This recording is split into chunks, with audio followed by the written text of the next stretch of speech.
अभी कोई समाज होती आदरणीय ओबीसी समाज के सन्मान भाई आदरणीय महासभा स्वामी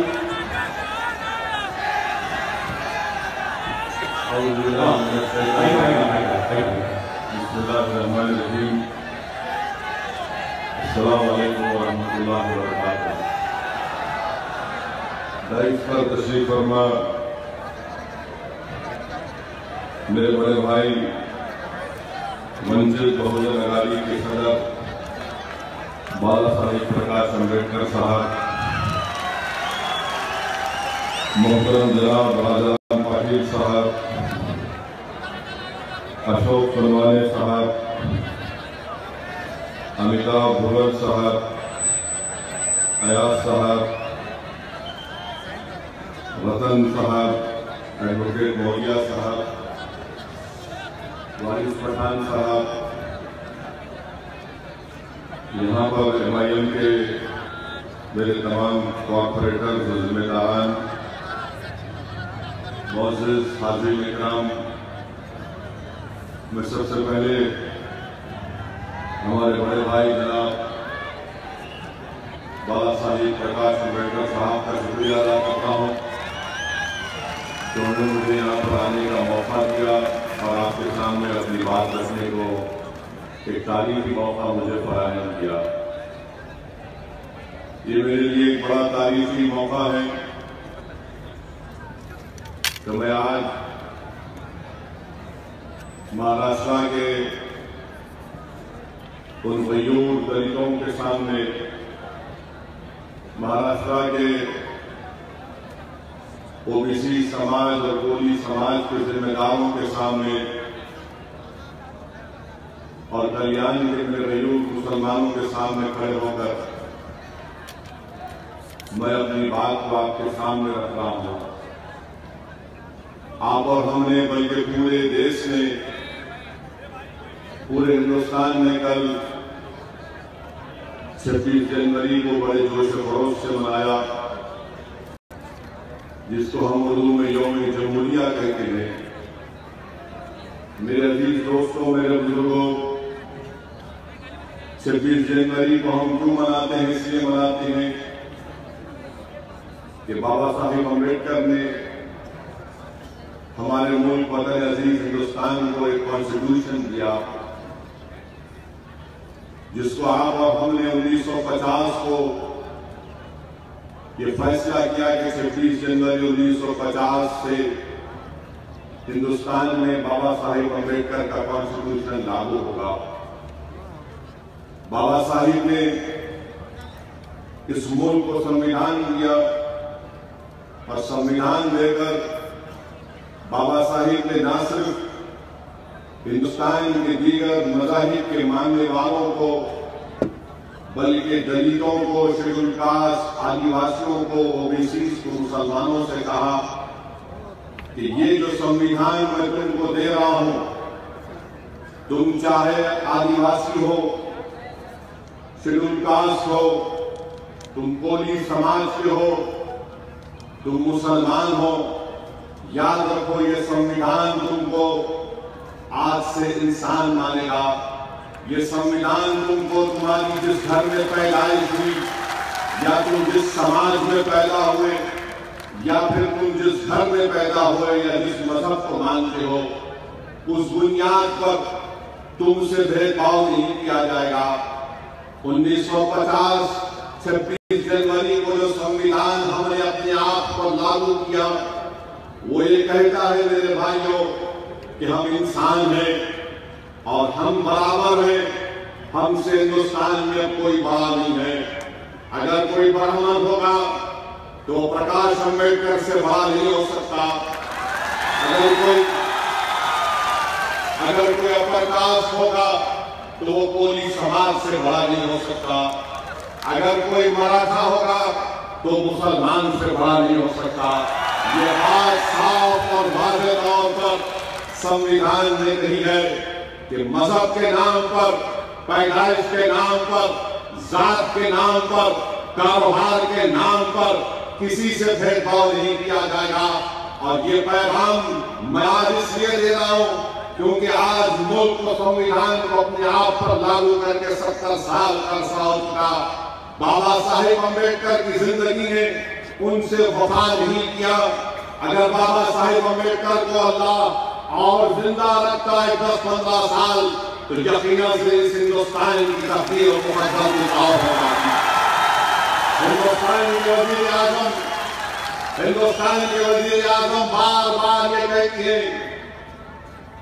कि अगर सरदार पटेल जिंदा रहते तो मुल्क और कुछ हो जाता। नहीं मिस्टर मोदी,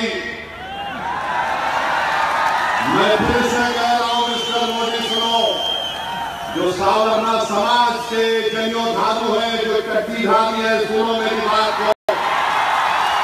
अगर अम्बेडकर और 10 साल जिंदा रहते बाबा साहेब, तो इस मुल्क में रोहित वेमुला की मौत नहीं होगी।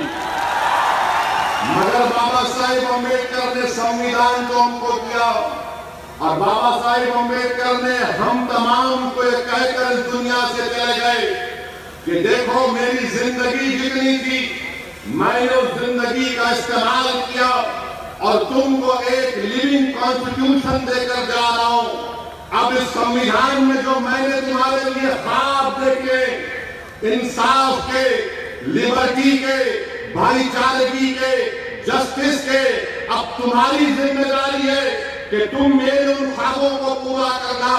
आज बाबा साहेब अम्बेडकर नहीं है, मगर बाबा साहेब अम्बेडकर का संविधान हम तमाम से पुकार कर कह रहा है कि अगर तुम याद रखो हिंदुस्तान में अगर बाबा साहेब अम्बेडकर का कोई लीगल जानशी है तो वो मुसलमान है, दलित है, आदिवासी है, ओबीसी है। जब हम बाबा साहेब अम्बेडकर के जानशी हैं तो जानशियों का काम यह होना चाहिए कि अपने बुजुर्गों को जिंदा रखें। बाबा साहेब अम्बेडकर के पुतले पर फूल का माला जरूर डालो, मगर याद रखो अगर अम्बेडकर को जिंदा रखना है तो अम्बेडकर के ख्वाबों को पूरा करना पड़ेगा। और अम्बेडकर के ख्वाब तुम और हम कैसे पूरा करोगे?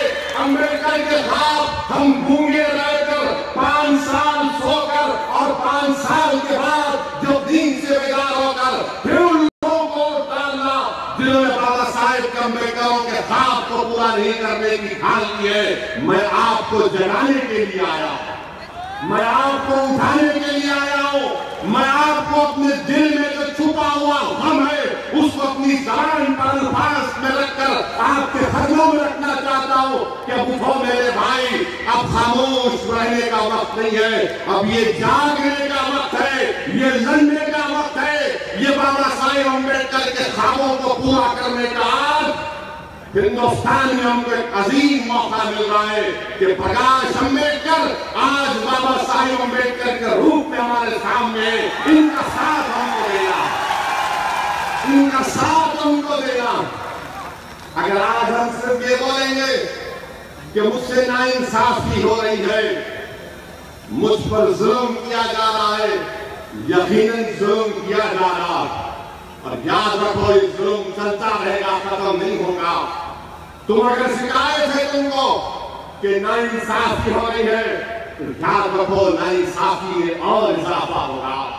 अगर दलित समाज, कोली समाज और मुसलमानों के नौजवान अपने दिलों में इस बात को तकलीफ महसूस करते हैं कि मुझसे इंसाफ नहीं किया जा रहा है, मुझे जेलों में डाला जा रहा है, मेरे घर के सामने डेवलपमेंट नहीं होता, मेरे नौजवान को रोजगार नहीं मिलता, मुझे इज्जत की निगाहों से नहीं देखा जाता, तो फिर क्या होगा कि तुम इसी तरह सोच कर अपने घर में बैठकर अपनी आंख में आंसू लाकर, अपनी आंख से आंसू बहाकर याद रखो तुम अपने ख्वाबों को पूरा नहीं कर सकोगे।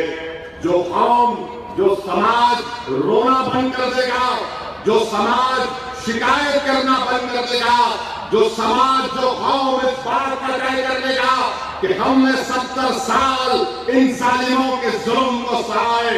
मैं महाराष्ट्र के हमारे दलित भाइयों को कहना चाह रहा हूं, मैं महाराष्ट्र के हमारे तैयूर कोली समाज के भाइयों से कहना चाह रहा हूं जिन्होंने आज मोहब्बत से मेरे सर पर उनकी टोपी डाली। ये टोपी नहीं है, ये मेरे लिए एहसास का ताज है और इस ताज की मैं ध्यान रखूंगा। कि अब रोने से नहीं होगा, अब शिकायत करने से कुछ नहीं होगा। जिन लोगों ने, जिन सियासी पार्टियों ने, जिन समाज के बड़े बड़े लोगों ने, जिन जनियाधारियों ने, जिन चड्डीधारियों ने हमको 70 साल लाया, उठो महाराष्ट्र के अम्बेडकर के जाने वालों, आज एक मुसलमान तुम्हारे से कह रहा है कि मैं तुम्हारे साथ खड़े होकर खड़ा हूं। आज हम मिलकर उन तमाम लोगों को बुलाएंगे जिन्होंने हमारे बच्चों को बुलाया, जिन्होंने हमारी माओ को बुलाया, जिन्होंने हमारे बाप के खानों को अपना चूर कर दिया। ये कैसे होगा जब आने वाले पार्लिमानी इलेक्शन में ये तमाम बहुजन वंचित समाज एक हो जाएंगे। अगर कोई शेड्यूल कास्ट होगा, कोई आदिवासी होगा, कोई कोली होगा, कोई ओबीसी होगा, कोई मुसलमान होगा, तो सुन लो मेरी इस बात को। अगर तुम आज भी ये सोच रहे होगे कि नहीं मोदी मुझसे इंसाफ करेगा, तो नहीं होगा। अगर तुम ये समझ रहे होगे कि फडणवीस पवार ये इंसाफ करेंगे, नहीं होगा मेरे भाई। अगर तुम ये समझ रहे हो कि वो पुरानी पापी कांग्रेस जिसने हमारे नस्लों का बर्बाद कर दिया, अगर वो तुमसे इंसाफ करेगी तो नहीं होगा यार। 5 साल के बाद आकर ये हमसे सिर्फ हमारा वोट हासिल करते हैं, और वोट हासिल करने के बाद फिर हमारी तरफ पलट कर नहीं पूछते। सोचो थोड़ी देर के लिए, महाराष्ट्र की जेलों में सबसे ज्यादा अंडर ट्रायल प्रिजनर्स कौन है? दलित समाज के लोग हैं। महाराष्ट्र की जेल में सबसे ज्यादा अंडर ट्रायल कौन है? आदिवासी है। महाराष्ट्र की जेल में सबसे ज्यादा अंडर ट्रायल कौन है? मुसलमान। किसने तुमको जेलों में डाला? क्या हमने डाला? क्या प्रकाश अम्बेडकर साहब ने डाला या कोई समाज के लोगों ने डाला? आपने वोट दिया इन जालिमों को, चाहे बीजेपी हो या कांग्रेस हो, एनसीपी हो। तुम्हारे वोट की वजह से ये राज कर रहे थे, राज कर रहे हैं, हमारे बच्चों को जेल में डाल रहे हैं। भीमा कोरेगांव में क्या हुआ? क्या महाराणों ने पेशवाओं को नहीं लगाया? क्या तुमने पेशवाओं को नहीं लगाया? बताओ, मेरे सवाल का जवाब दो। क्या आपने पेशवाओं को शिकस्त दी नहीं दी? बताओ। तो फिर क्यों कर रहे हो इन लोगों से? क्या जिन्होंने पेशवाओं को हराया, क्या तुम उनको मायूस कर दोगे? क्या तुम उनके जानशीन नहीं बनोगे? क्या तुम उनकी तरह बहादुर नहीं बनोगे? क्या उनकी तरह तुम अपनी जान और माल की कुर्बानी नहीं दोगे? अरे जीना एक ही बार इस दुनिया में आने आए तो कोई इस दुनिया में आकर 2 बार नहीं मरता है, एक ही बार मरता है। अरे जिंदा अगर जिंदा हो तो बताओ तुम मरने के लिए तैयार हो या नहीं? अगर तुम मरने के लिए तैयार हो तो मैं तुमको खून नहीं मांग रहा हूं, मैं तुमसे, मैं तुम्हारे जेब से पैसा नहीं मांग रहा हूं, मैं तुम्हारे से सिर्फ यही कह रहा हूं कि तुम होश में आ जाओ, तुम होश में आ जाओ और तुम निकल कर अपने वोट का इस्तेमाल बाबा साहेब अम्बेडकर के लिए करो। कब तक आप इन लोगों की बात में आते रहेंगे? किसी शायर ने अच्छा कहा कि खिलौने देकर मुझे बहलाया गया, तमन्नाओं में उलझाया गया। 70 साल हो गए और कल 26 जनवरी थी, हर जगह तिरंगा लगा दिया गया। हम तमाम ने तिरंगे को फखर से लगाया, जनगण मना पढ़ा, और जहां पर तिरंगा लहराया वहां पर मोहम्मद रफी के गाने भी लगा दिए। हर जगह मोहम्मद रफी के गाने अब तुम्हारे हवाले है वतन साथी। मोहम्मद रफी के गाने सुनकर खुश होते हैं, मगर मुंबई के महलों में मोहम्मद रफी को फ्लैट बेचने तैयार नहीं है तुम। मोहम्मद रफी के गाने सुनेंगे और तुम्हारे हवाले वतन, मगर मोहम्मद को फ्लैट नहीं बेचेंगे। और मुसलमानों में आपसे कह रहा हूं, तुमने मोहम्मद रफी के गानों में इतने डूब गए कि तुमने मोहम्मद सल्लल्लाहु अलैहि वसल्लम के पैगाम को भुला दिया। तुम अगर मोहम्मद सल्लल्लाहु अलैहि वसल्लम के पैगाम को याद रखते तो सुनो मोहम्मद सल्लल्लाहु अलैहि वसल्लम ने क्या कहा था, क्या पैगाम दिया था। एक सियाह फाम हजरत बिलाल को कहा कि बिलाल काबे की छत पर खड़े हो जाओ और अज़ान दो। क्या पैगाम था दुनिया को कि कोई काला होगा, कोई गोरा होगा, कोई कुछ भी होगा, वो सब बराबर है। अगर मोहम्मद सल्लल्लाहु अलैहि वसल्लम का पैगाम याद है, आओ एक हो जाओ, मजलूमों के साथ दो, जालिमों का साथ मत दो, मजलूमों के साथ हो जाओ। प्रकाश अंबेडकर साहब का साथ कीजिए। मेरे अजीज दोस्तों और बुजुर्गों, हम हमेशा ये समझते हैं कि नहीं वोट डालेंगे तो क्या होगा, नेशनल पार्टी को डालेंगे। आपने डाला नेशनल पार्टी को, क्या मिला?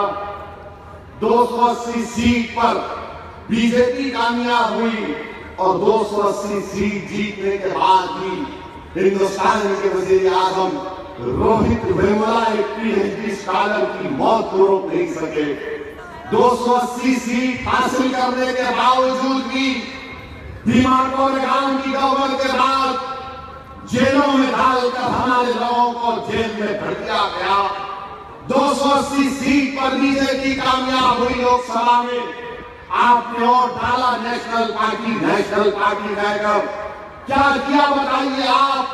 ऊना में हमारे दलित भाइयों को मारा गया। उत्तर प्रदेश में एक चंद्रशेखर आजाद नामी रावण नौजवान को एमएसए लगाकर 1 साल जेल में डाल दिया गया। ये कौन सी नेशनल पार्टी को आपने वोट दिया? दूसरी तरफ कौन सी नेशनल पार्टी है? जनोधारू राहुल गांधी की नेशनल पार्टी। राहुल गांधी अपने आप को जनोधारू कहते हैं और राहुल गांधी ने मध्य प्रदेश में तकरीर करते हुए कहा कि कांग्रेस हिंदुओं की पार्टी है। अब आप बताइए, मुझ पर इल्जाम लगाते हैं कि मैं कम्युनल हूं, मैं भड़काऊ भाषण देता हूं, मगर जब राहुल गांधी मध्य प्रदेश में इस तरह की बात करते हैं तो मीडिया में कोई खबर नहीं आता, क्योंकि उनको लगता है कि हमारा प्यारा है, हमारा प्यारा है, दिल का दुलारा है, बच्चा है तो माफ करते जाओ। मगर अगर ओवैसी या बाला साहिब अम्बेडकर कहेंगे तो टीवी पे बहस कराओ, कैसा बोले? मेरे भाई, ये हिंदुस्तान के लोग, आज हमारे मुल्क वतन अजीज को हमने क्यों आजाद किया? क्या हमने इसलिए आजाद किया कि मुल्क आरएसएस और जिम्मेदारों के हाथ में चला जाएगा? आप अपने दिमाग से इस बात को निकालिए कि बीजेपी और कांग्रेस हमारे हर मर्ज की दवा है। हिंदुस्तान में अगर जितनी डिजीज है, बीमारियां हैं, तकलीफ है, इसके जिम्मेदार बीजेपी और कांग्रेस है। आप पूछेंगे इसका एक एग्जाम्पल दो, मैं आपके सामने एक नहीं 100 एग्जाम्पल दे सकता हूं। सिर्फ एक एग्जाम्पल देकर जाऊंगा और मुझे मालूम है कि आज रात 9 बजे से टीवी के चैनल पर मेरी शादी का प्रोग्राम चलेगा।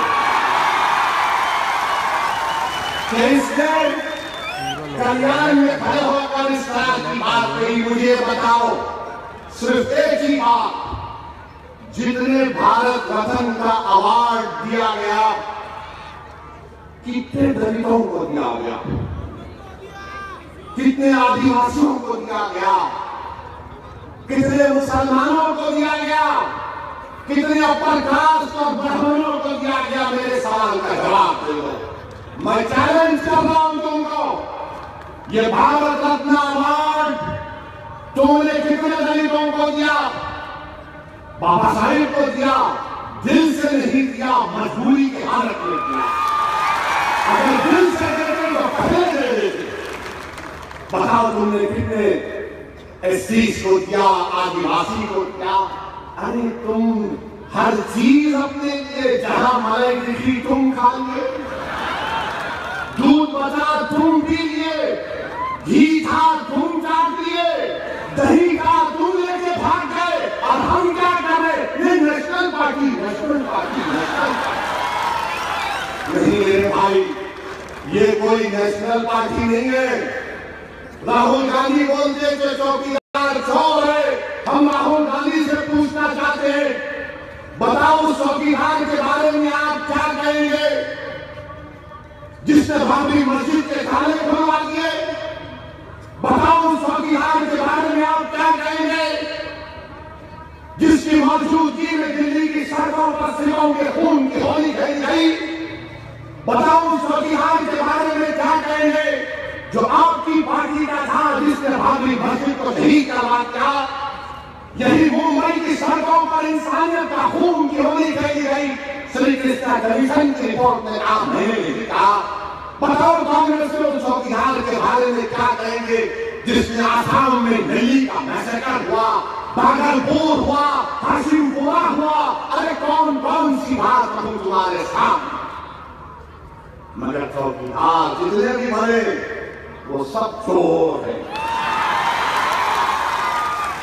तब चौकीदार बदलने का टाइम आया। अब ये चौकीदारों की जरूरत नहीं है, अब एक मर्द की जरूरत है, पहरेदार की जरूरत है। पहरेदार कौन होगा? जो संविधान की हिफाजत करेगा, जो बाबा साहेब अम्बेडकर के ख्वाबों को पूरा करेगा। मेरे भाई, आज हमारे बड़े भाई बाला साहेब प्रकाश अम्बेडकर साहब एक बहुत बड़ी जिम्मेदारी लिया आपके दरमियान में आए। मैं महाराष्ट्र के हमारे मुसलमान भाइयों से कह रहा हूं कि तुम मुझे वोट नहीं देना चाहते मत दो। मुझ पर इल्जाम लगाते कि ओवैसी जहां पर जाता वोट काटता है। मैं वोट नहीं काटता, मैं तुम्हारे को काटने आया। मैं वोट काटने नहीं आया हूं, मैं गिरोह को जोड़ने आया हूं। मैं कमजोर और मजलूम समाज को जोड़ने आया हूं। मैं काटने के लिए नहीं, मैं बाबा साहेब अम्बेडकर के ख्वाबों को पूरा करने की कोशिश कर रहा हूं। मैं काटने के लिए नहीं आया हूं, मैं जोड़ने के लिए आया हूं। मैं और काटने के लिए नहीं आया हूं। सुनो, मैं मरने को आया हूं इस काज के लिए। जब तक जिंदा रहूंगा इंशाअल्लाह ताला मेरा जिंदगी का मकसद ये है कि ये जो बहुजन वंचित समाज है उनको इंसाफ मिले। और कैसा मिलेगा? कॉन्स्टिट्यूशन से मिलेगा। कॉन्स्टिट्यूशन से कैसा मिलेगा? जमहूरियत में हिस्सा लेना पड़ेगा, डेमोक्रेसी में पार्टिसिपेट करना पड़ेगा। जब पार्टिसिपेट करेंगे तो किसको वोट डालना पड़ेगा? राज उनका और तुम्हारा नहीं चलेगा। वोट डालना पड़ेगा, बाला साहिब को वोट डालना पड़ेगा, इनको मसाइल को पार्लियामेंट में बुलाना पड़ेगा। अगर पार्लियामेंट में दलित समाज के एक मिनिस्टर है, मैं उनका नाम नहीं लेना चाहता, मैं तो तकलीफ हुई पहली मरतबा, तकलीफ हुई मुझे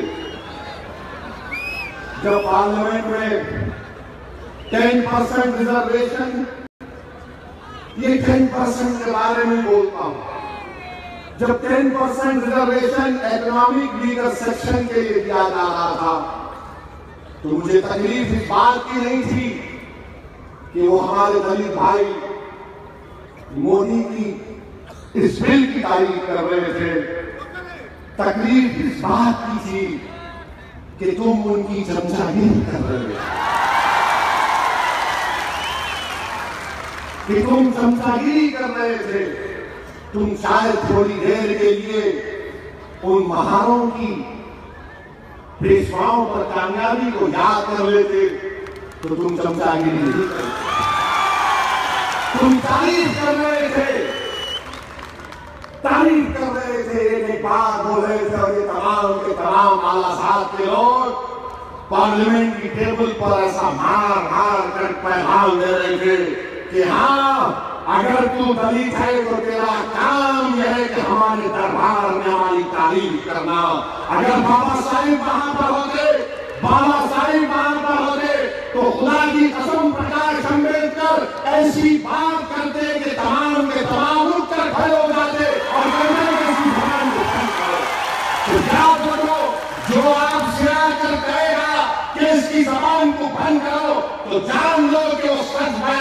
आए, जो दलित समाज के पास आकर, कोली समाज के पास आकर कहेगा कि तुमको नुकसान पहुंचाने आए, तो यकीन कर लो तुमसे इंसाफ और तुमको फायदा पहुंचाने के लिए आया। 10% रिजर्वेशन, कहां का रिजर्वेशन? इकोनॉमिक रिकंस्ट्रक्शन, 8 लाख जिसकी आमदनी होगी उसको रिजर्वेशन, बाकी जाती है। इनकम टैक्स 2.5 लाख के बाद शुरू होता, आप 8 लाख तक उसको पुअर कह रहे हैं। इंदिरा साहनी का जजमेंट है सुप्रीम।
होता है।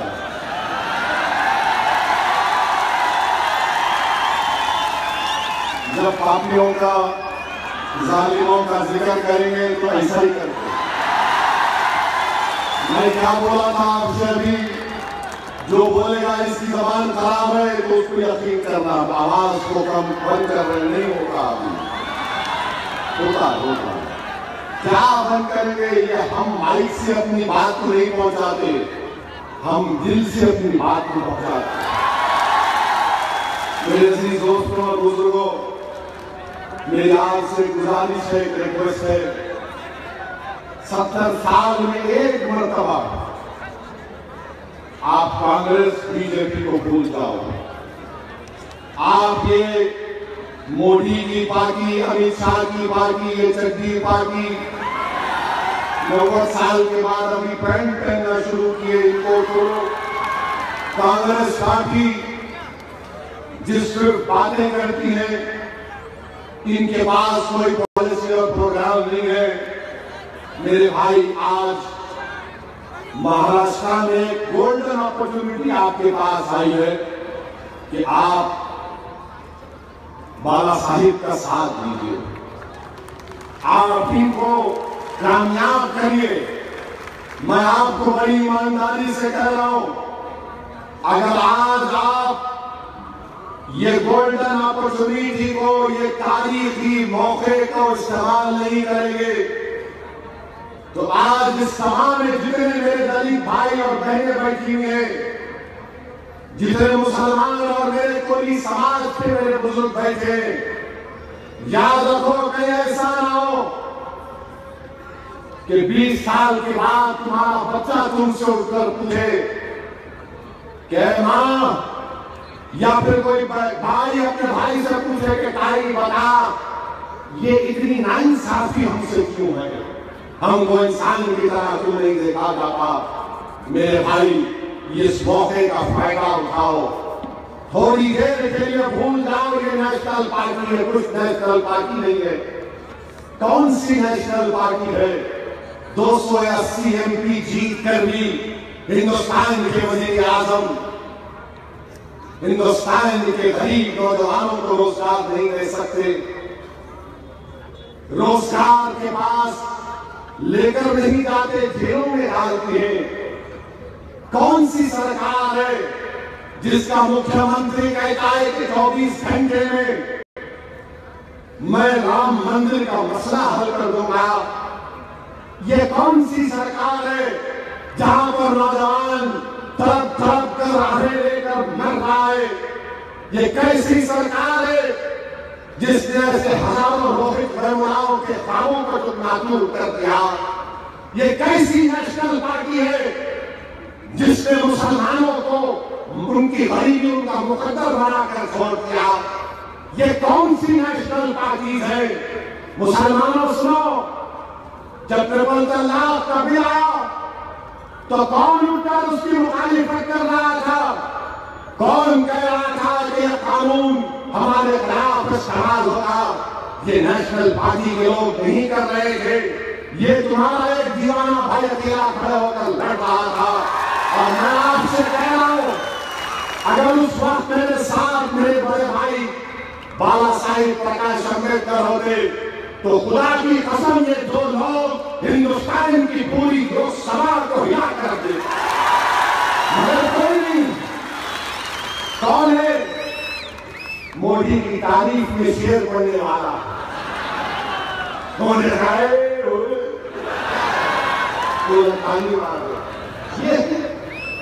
ये कमजोर लोग तुमको इसलिए कामयाब किए। मेरे भाई, हम विधानसभा में जाते हैं, लोकसभा में जाते हैं तो क्यों जाते हैं? गरीब आवाम की आवाज बनने के लिए।